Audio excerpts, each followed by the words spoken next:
కలిసారు కదా, పొలిటికల్ గా అమిత్ షాను కలిసారు కదా.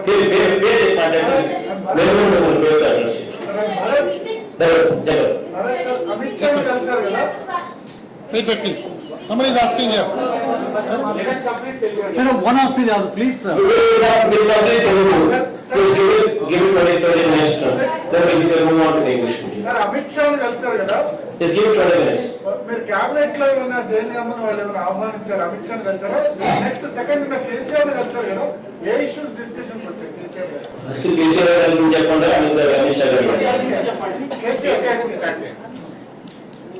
కేసీఆర్ గారిని కలవడం మర్యాదపూర్వకంగా కలిసి రెండు రాష్ట్రాల మధ్య మొట్టమొదటిసారిగా ఒక స్నేహ సంబంధాలు ఉన్నాయి.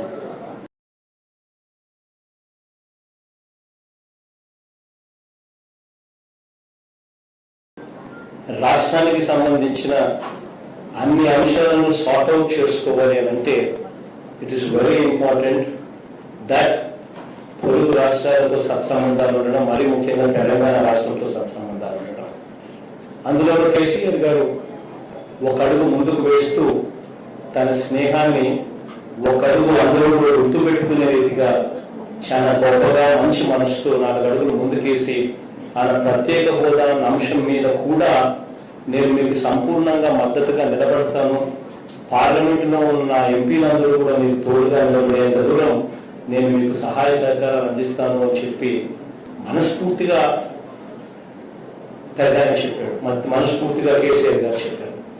ఆ నేపథ్యంలో ఇట్స్ వెరీ ఇంపార్టెంట్ దట్ మనము కేసీఆర్ గారు, తెలంగాణ చీఫ్ మినిస్టర్ గారు, ఆంధ్ర రాష్ట్ర ముఖ్యమంత్రి ఇద్దరూ కూడా తెలుగు మాట్లాడే వాళ్ళమే, ఒకే భాష మాట్లాడే వాళ్ళమే, అంతా కలిసికట్టుగా ఒకే లైన్ మీదకి వచ్చి ఒకరికొకరు సహాయం చేసుకునే విషయంలో ఇద్దరం కలిసికట్టుగా ఉండాల్సిన అవసరం చాలా ఉంది. అప్పుడే మన బలం, ఇవాళ మా బలం 22, చంద్రబాబు నాయుడు సహకరించకపోయినా దేవుడు దయతో 25కి 22 మన దగ్గర బలం ఉంది. ఇవి కాక కేసీఆర్ గారి బలం 9, ఇవి కూడా ఖచ్చితంగా మనకు అన్ని రకాలుగా సహాయం చేసే బలమే. కాబట్టి 31 మంది ఎమ్మెల్యేలు అయితే ఖచ్చితంగా, 31 మంది ఎంపీలు అయితే ఖచ్చితంగా ఒకరి కోసం ఒకరు నిలబడే పరిస్థితిలో తోడుగా నిలబడేందుకు ముందుకు వస్తా ఉన్న పరిస్థితి అయితే ఖచ్చితంగా కనిపిస్తా ఉంది. It's a good number to be together. And okay, Amit Shah రెండోది అమిత్ షా గారు కూడా మర్యాద పూర్వకంగానే అమిత్ షా కూడా కలవడం జరిగింది. ఇంకా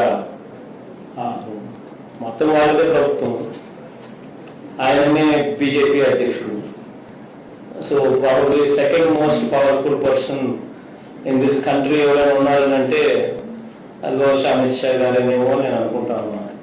బహుశా నువ్వు వేరే అభిప్రాయం ఏదని మీరు ఏదైనా చెప్తే తప్ప. కాబట్టి రాష్ట్రానికి సంబంధించిన అవసరాలు, రాష్ట్రానికి సంబంధించిన సమస్యల మీద నెంబర్ 1 పర్సన్ కలిసాం.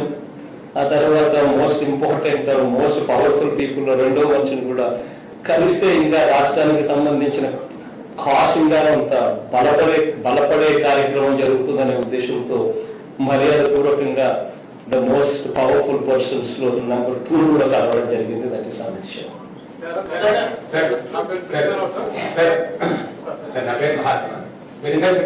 గవర్నమెంట్ ఓవర్ డ్రాఫ్ట్ రన్ అవుతుందని అన్నారు. మీ నవరత్నాలు ఇంప్లిమెంట్ చేయడానికి ఈ ఫైనాన్షియల్ స్టేటస్ ఎలా?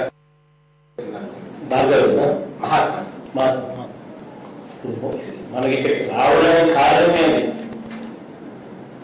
రావడానికి కారణం ఆర్థిక పరమైన సమస్యలు మాకు ఉన్నాయి, మీ సహాయ సహకారాలు మాకు కావాలి అని చెప్పి అర్థించడం కోసమే ఇవాళ ఇక్కడికి ఢిల్లీకి రావడం.